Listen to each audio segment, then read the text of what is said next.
Hello viewers, welcome to Shams home delight. இன்னைக்கு நம்ம சேனல்ல பார்க்க போறது ஒரு டயட் ஃபுட்டு பிளஸ் நார்மலாவும் இதை வந்து நம்ம சாப்பிடலாம் சைட் டிஷ்ஷா. எல்லாருக்கும் ரொம்ப ஃபேவரட்டான ஒரு ரெசிபி. நம்ம எண்ணெய் கத்திரிக்காய் பர்வா பேங்கன் அந்த மாதிரி செஞ்சிருப்போம். ஸோ அதுலேயே கொஞ்சம் டிஃப்ரெண்டா வந்து இதை நான் ட்ரை பண்ணியிருக்கேன். ஸோ நீங்களும் பார்த்து ஃபுல் வீடியோ பார்த்து ஸ்கிப் பண்ணாம நீங்களும் செஞ்சு பாருங்க. இப்போ வாங்க போலாம் வீடியோக்கு. ஸோ இன்னைக்கு நம்ம செய்ய போற இந்த பர்வா பேங்கனுக்கு பார்த்தீங்கன்னா கொஞ்சம் குட்டி குட்டியா கத்திரிக்காய் இருந்தா நல்லா இருக்கும்.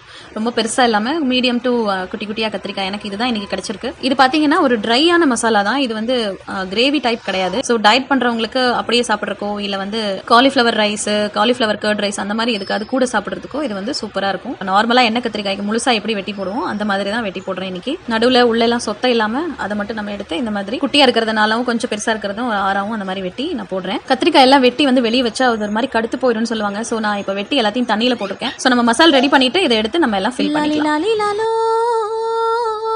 லாலி லாலி லாலோ லாலி லாலி லாலோ மச்சான ஏ மச்சான. இப்போ நம்ம ஒரு பேன் எடுத்துட்டு அதுல 2 டேபிள் ஸ்பூன் அளவுக்கு பட்டர் போடுறேன். நான் பட்டருக்கு பதிலாக நீங்க எண்ணெய் கூட சேர்த்துக்கலாம். இது டயட் ஃபுட்டுங்கிறதுனால நான் பட்டர் எடுக்கிறேன். இதுக்கு பதிலாக நீங்க நல்லெண்ணெயோ இல்ல எந்த எண்ணெய் நீங்க யூஸ் பண்ணுவீங்களோ அதை நீங்க எடுத்துக்கோங்க. இந்த பட்டர் வந்து ஹீட் ஆனோடனே அதுல வந்து நான் ஒரு 40-50 கிராம் அளவு பாதாம் சேர்க்கிறேன். பாதாம் போட்டு இதுல நல்லா நம்ம வந்து ஓரளவுக்கு ட்ரை ரோஸ்ட் பண்ணிக்கலாம்.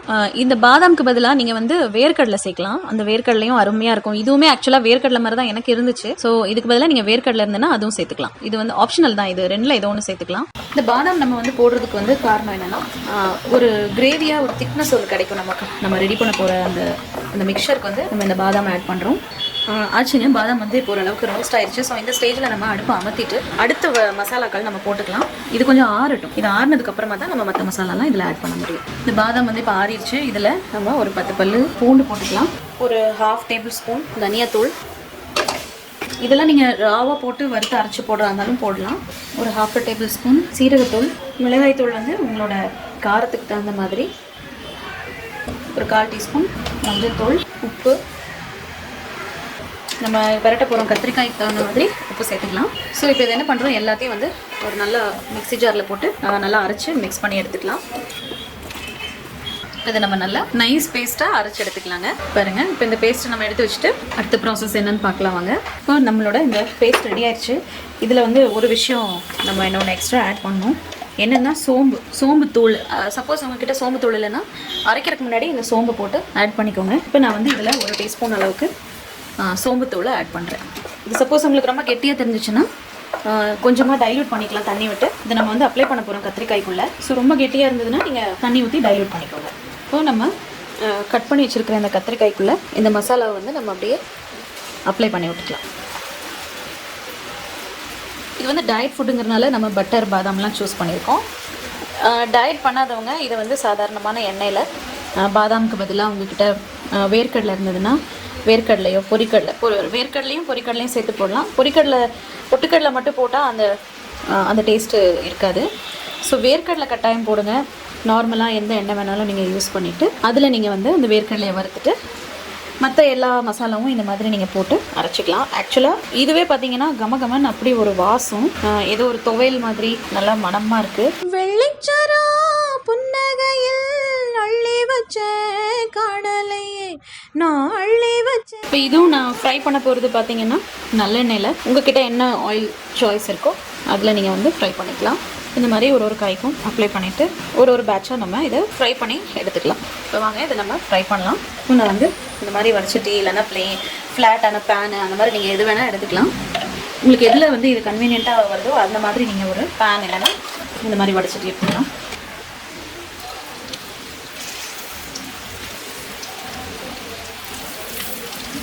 இது வந்து நம்ம கொஞ்சம் மீடியம் டு லோ வச்சு ஃபஸ்ட்டு இது கொஞ்சம் நம்ம குக் பண்ணிக்கலாம் நல்லா. ஸோ மூடி போட்டு வேக வச்சோம்னா சீக்கிரமாக வெந்துடும். ஸோ மீடியம் டு லோ வச்சுக்கோங்க. ஃப்ளேம் செக் பண்ணிக்கோங்க, தீஞ்சு போயிடாமல் பார்த்துக்கோங்க. பாருங்க, இடையிடையில் நம்ம இதை திருப்பி விட்டுட்டே இருக்கலாம். அப்போ தான் வந்து எல்லா பக்கமும் ஈவனாக குக் ஆகும்.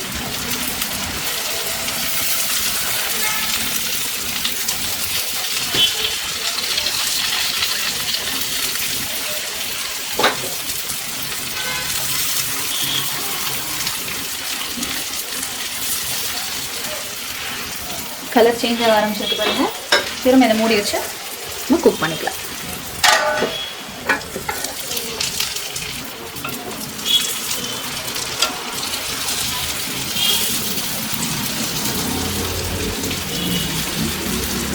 இது ஒரு மெத்தட். நம்ம இன்னொரு மெத்தட்லேயும் இதை வந்து இப்போ ட்ரை பண்ணலாம். இப்போ நம்ம இந்த மாதிரி ஒரு சட்டி வச்சுட்டு கொஞ்சம் தாராளமாகவே எண்ணெய் விட்டுக்கலாம். இந்த எண்ணெய் சூடானோன்னு இன்னொரு செட் ஆஃப் கத்திரிக்காய் ட்ரை பண்ண போகிறோம். மயிலாடும் காட்டில் தனியாக அவரை பார்த்தாதான் சொல்லுங்களே, என் ஏக்கத்தை சொல்லுங்களே. மச்சான பார்த்தீங்களா மலவாழ தோப்புக்குள்ளே, கோயிலக்கா கொஞ்சம் நீ பார்த்தா சொல்லு, வந்தாரா காணலியே அவர் வந்தாரா காணலியே. இப்போ இதில் வந்து இது நல்லா ஃப்ரை ஆகணும். இதுவும் மீடியம் டு லோ வச்சு நம்ம இதை ஃப்ரை பண்ணிக்க போகிறோம். இதையும் நம்ம வந்து லிட்டு போட்டு செஞ்சோம்னா ஃப்ரை வச்சு செஞ்சோம்னா சீக்கிரமாக வெந்துடும். ஸோ இன்னொரு அடுப்பில் வந்து நம்ம ஃபஸ்ட்டு வச்ச கத்திரிக்காய் வந்து வெந்துட்டுருக்கு, அதையும் பார்க்கலாம். சப்போஸ் உங்களுக்கு நீங்கள் நிறைய எண்ணெய் ஊற்ற விரும்பலைன்னா கொஞ்சமாக தண்ணி தெளித்து இதை வேக வச்சுக்கலாம். கத்திரிக்காய் வேகிறதுக்கு டைம் எடுக்குது, வேகாத மாதிரி இருக்குது உள்ள அப்படின்னா, அடி பிடிக்கிற மாதிரி இருக்குது அப்படின்னா நீங்கள் லைட்டாக இன்னும் எண்ணெயும் விட்டுக்கலாம், இல்லைன்னா தண்ணி விட்டுக்கலாம், உங்கள் சாய்ஸ் தான். ஸோ உங்களுக்கு எந்த மாதிரி பிடிக்குமோ அது மாதிரி நீங்கள் பண்ணிக்கலாம். நீங்கள் வந்து ஹெல்த் கான்ஷியஸாக இருக்கிறவங்க, எண்ணெய் கம்மியாக ஊற்றணும்னு நினைக்கிறவங்க தண்ணி தெளித்து வேக வச்சுக்கோங்க. பாருங்கள் நல்லா ரோஸ்ட் ஆக ஆரம்பிச்சிருச்சு, சூப்பராக சாஃப்ட் ஆயிடுச்சு கத்திரிக்காயெல்லாம். ஸோ வேக ஆரம்பிச்சிருச்சு. இன்னும் கொஞ்சம் உள்ளே மட்டும் இந்த காம்பு பகுதியில், ஏன்னா அங்கே திக்காக இருக்குது பாருங்கள், ஸோ அங்கே மட்டும் வேகணும். ஸோ நம்ம என்ன பண்ணுவோம், கொஞ்சம் லைட்டாக இப்படி ப்ரெஸ் பண்ணி விடுவோம். ஸோ தட் நல்லா குயிக்காக வெந்துடும். ஏன்னா லைட்டாக தண்ணி தெளிக்கலாம், இல்லைன்னா நான் பார்த்தீங்கன்னா லைட்டாக தண்ணி தெளிக்கிறேன்.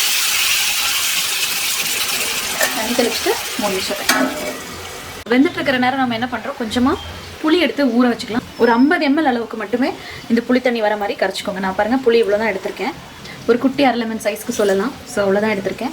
ஸோ இதை ஊற வச்சு ரொம்ப கம்மியான தண்ணியில் கரைச்சி எடுத்து வச்சுக்கலாங்க. பாருங்கள் இப்போது இது எந்த அளவுக்கு வெந்திருக்குன்னு நம்ம செக் பண்ணிக்கலாம். ஸோ இன்னும் ஒரு பக்கமே இன்னும் ரோஸ்ட் ஆகலை. ஸோ நம்ம மூடி போட்டு இதை வேக வச்சுக்கலாம். இன்னும் இது கொஞ்சம் டைம் எடுக்கும், இது நம்ம ஃபுல்லில் வச்சு செய்ய முடியாது. சப்போஸ் அவசரம் அப்படின்னா இப்போயே இந்த ஸ்டேஜ்லேயே கூட நீங்கள் தண்ணி தெளித்து கொஞ்சம் மீடியம் டு ஹை வச்சு நீங்கள் வேக வச்சுக்கலாம்.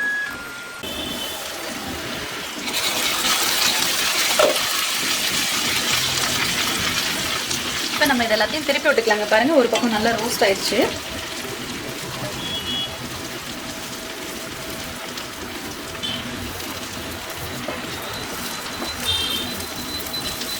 இப்போ நம்ம இந்த புளியை வந்து ஊற வச்சுருந்தோம் இல்லையா, அதில் இந்த மீதி இருக்கிற மசாலா இருக்குது பார்த்தீங்களா, அதை வந்து இந்த புளிக்கரைசலில் கரைச்சி ரெடியாக வச்சுக்கலாம். நம்ம செகண்டாக செய்கிற இந்த மசாலாவில் வந்து இது ஊற்ற போகிறோம். இது பார்த்தீங்கன்னா கடைசியாக ஊற்றி ஒரு கொதி விட போகிறோம். அது ஊற்றுனதுக்கப்புறம் பார்த்தீங்கன்னா இது ஒரு கிரேவி, செமி கிரேவி மாதிரி கிடைக்கும், திக்கான ஒரு கிரேவி மாதிரி செம்மையாக இருக்கும் அது டேஸ்ட்டு. ஸோ அதுக்கு தான் நம்ம இதை வந்து இப்படி ரெடி பண்ணியிருக்கோம். பாருங்க, இந்த ஃபஸ்ட்டு நம்ம வச்ச கத்திரிக்காய் வந்து ரெடி ஆயிடுச்சு. இப்போ இதில் நம்ம என்ன பண்ணுறோம், ஒரு 4-5 இலை கருவேப்பிலை போட்டு இதை அப்படியே பரட்டி எடுத்துடலாம்.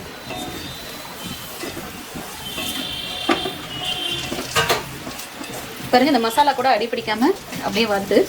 ஸோ இதை நம்ம சிம்மில் வச்சு பண்ணால் தான் அடி பிடிக்காமல் இந்த மசாலாவும் தீஞ்சு போகாமல் நல்லாயிருக்கும்.